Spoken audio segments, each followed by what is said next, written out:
Ni baadhi ya wanachama wa tawi la Mpira Pesa wakimzomea mwenyekiti wa tawi hilo Ustadh Masudi.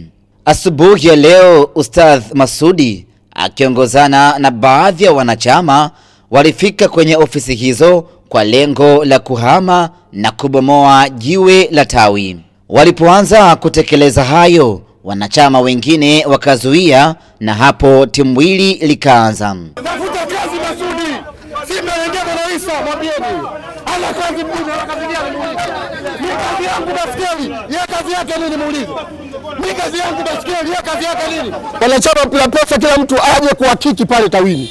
Na tuhakikiane wote na mali zetu zote alizoondoka nazo Masudi. Masudi kaiba TV yetu kaondoka nayo.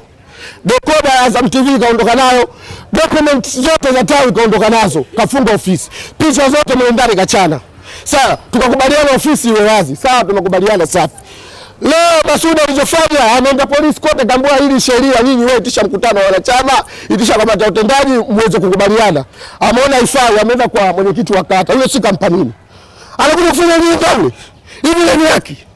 Sababu ya kufukuzwa kwenye nyumba hiyo inatajwa kuwa ni matusi yaliyokithiri. Kuna kipindi fulani Shabani alikuwa mjumbe mwenzetu wa kuchaguliwa, lakini akasimamishwa kwenye kamati ya utendaji kutokana na tuhuma za ubadilifu wa fedha. Nyumba kwanza alituambia hataki mgogoro, ndio maana tukamchukua. Dalali akawa dhamana yetu na ustazi wote wakawa dhamana yetu. Sasa Shabani tulimuondoa kwa sababu alituibia jezi, akatuibia baskeli, akakimbilia Vuvuzela, kutoka Vuvuzela karudi pale. Hamtaki ustazi, ndo anayeanza mlolongo huu. Na wanachama wachache hao ndio walosababisha sisi tupewe notice.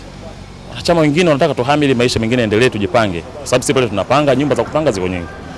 Baada ya mvutano, kesi ikapelekwa kwa mtendaji wa kata, ambapo mtendaji aliamuru ofisi hizo zifungwe na wiki ijayo wahamishe mizigo yao. Baba mwenye nyumba amesema ameamua kuwafukuza kutokana na tabia zao mbaya. Watu ambao kwa kweli kuna ugomvi wa pande mbili. Maamuzi yangu ni kwamba pande zote mbili mimi kuwaweka pembeni, waweze kutafuta sehemu nyingine, waweze kuendeleza ustaarabu wao na mimi waniache na ustaarabu wangu. Haya ndio maoni yangu. Naomba kwamba, na nilikuwa napenda kwa amani tokea mwanzo, kwamba hii ilikuwa sio sifa nzuri kuiletea Simba, kwa sababu hata leo ni aibu.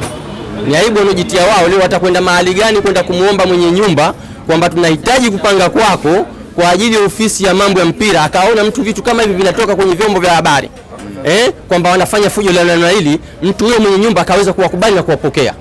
Tawi la Mpira Pesa ni miongoni mwa matawi yenye nguvu sana kwa upande wa Simba, lakini mgogoro sasa unawatafuna. Ahmed Ali, Star TV, Dar es Salaam.